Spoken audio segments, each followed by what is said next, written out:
I've been talking to Dale behind the scenes, probably more than most people realize about what's happening in the game.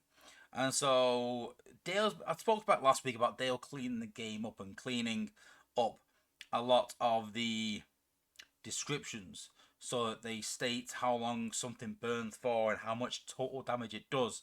Um, it just makes it a lot simpler. But what I didn't say last week, which I kind of knew but I weren't at liberty to say at the time, was what Dale is actually doing as well. Is on a few of the bots here and there, he's actually giving a bit of a buff. Bots that he looks at and goes, yeah, they're really below par. And so he has actually given a few bots a buff. There's also some few buffs coming as well. I'm not at liberty to say which ones, but I can. He has given me permission to state a couple. So this all stems from Dale looking into how electric damage and how EMP and stun and disable works in the game. And so I think the idea is just to collate it all under disable rather than stun. And I think it was really complicated when he sort of explained it to me. I was trying to understand it. And so what I'm going to do is I'm going to literally just directly quote Dale in how he's explained it. You've got EMP, disable, and electro damage. So EMP, this is the text used to describe the cause of disabling effect. If the EMP also causes damage, the damage must be electric. But disable can be used on its own. And electric damage is a type of damage that can also be used on its own. So it's put when a target is disabled, the target can't walk, it can't use normal attacks, it can't use special abilities. So it kind of sounds like the old stun, but will be labelled disabled. It's put counters such as lightning rod will be able to block both electric damage and the disable effect. But it's put the counters may also block one effect without affecting the other.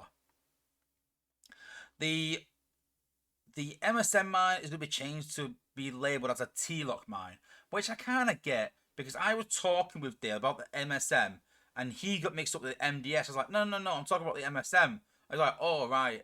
And then he said, listen, like, it's easy to get confused with maybe a new player when we're using abbreviations like MSM and MDS. So calling it T-lock just makes it that bit different. I know that we can sit there and go, well, we know the difference between MSM and MDS. But I just think three abbreviations, both starting with M, can get confusing. Change it to T-lock, transformation lock. Again, it's self-explanatory. It locks a transformation. So I like that. So it's put that when a target is T-lock, they can still walk, can still do normal attacks, but the target can't use special abilities. So I'm all for that. So that's just a couple of changes happening behind the scenes. And then I was sort of asking Dale to sort of like just specify what's going to happen around disable. Bots that have been standardized disable will be, it's a long list, guys. Smashdown and Razor Sharp, Red Alert and Run Amok, G1 Silverbolt and G1 Thundercracker, G1 Skyburst and G1 Onslaught, Sea Spray and Octopunch, Shield Run and Fangatron, Brawn and Full Tilt, Roll Burner and Power Punch, RC and Nightbird, Swoop and Scourge, Slash and Ripper Snapper, Star Saber and Thesaurus, Omega Supreme and Overlord, Cup and Dead End, Rhinox and Tarantulas, Victorian and Menasor, Fort Max and Scorp, Rat Trap and Vertebrate, Bumblebee and Scrapnel, Chromia and Fellbat, the Blue Crumb Zeeg, the EMP Blast will now be renamed to Disable Blast, and Springer and Astral Train and Mirage and Breakdown.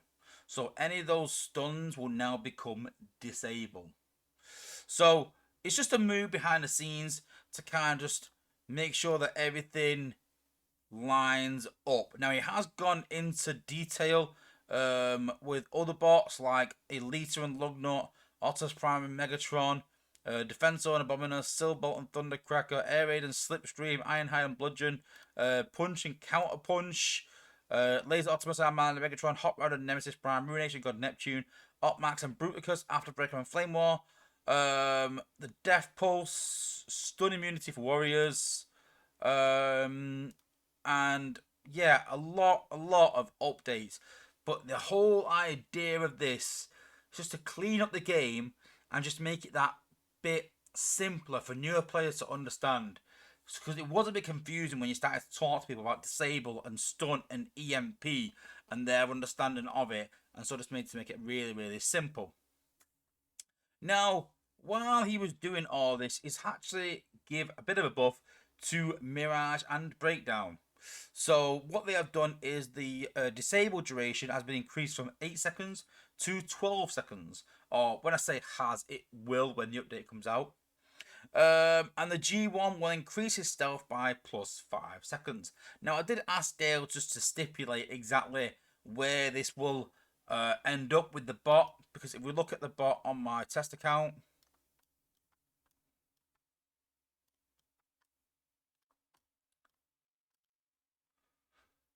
so the shoot out 6 rockets, disabling enemy defenses, that will now be 12 seconds, doing 4.5k electric damage. But the G1 makes you invisible for 7 seconds as a gold max core every 20 seconds. So if that's increased to 5 seconds, would that be 12 seconds for the gold? Would it be on 15 seconds every 20 seconds for the G metal? That's going to be pretty interesting, because that's pretty cool. The fact that he's going to be stealth. Now, he can still get hit by AoE, I believe, from when we tested this. I remember that.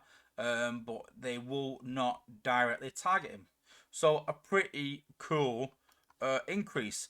But I think what the big news is, and what Dale told me, is that while they're looking at buffing combiners by bringing 5-star versions out, so we've had 5-star Ruination, who obviously got a buff with the 5-star ability.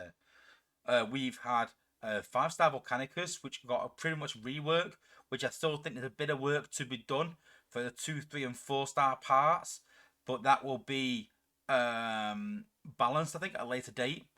And then we're getting 5-star Computron, who's getting a slight rework and obviously a 5-star ability. But Dale has told me that what they are going to do, they're going to revisit Omega Supreme and bring him in line with the other combiners, which means Omega Supreme should get a buff. It's unfair that the original 5-star combiner is probably outshone by a lot of 4-star combiners by now. At the time, Omega Supreme was the best combiner out, and Ruination has blown him out the water, even the 4-star version. And so it's only right that 5-star Omega Supreme will get a buff and make it worthwhile of those shard investments. So I'm looking forward to that. Now, Dale said next he's looking into fire. And so hopefully that means that a few fire bots will get a buff. We spoke about Sunstreaker being my namesake. I've always said that I would love Sunstreaker to be better. And we spoke about his cost per damage. When we look at him compared to other bots, you know, for 7 ability points for 9k damage, it's very, very expensive when you compare him to other bots.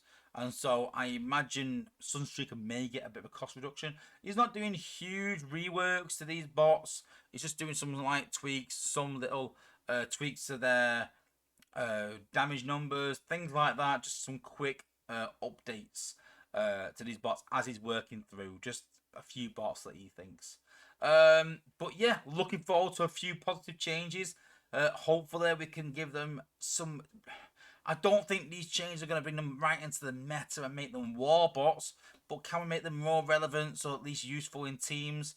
I have a few teams that I use for Zone 16, and I would love to be able to use a lot more bots, with a lot of bots just falling short. So looking forward to these improvements behind the scenes, making the game more bug-free, making it simpler for new players, and buffing some older bots along the way while we're there.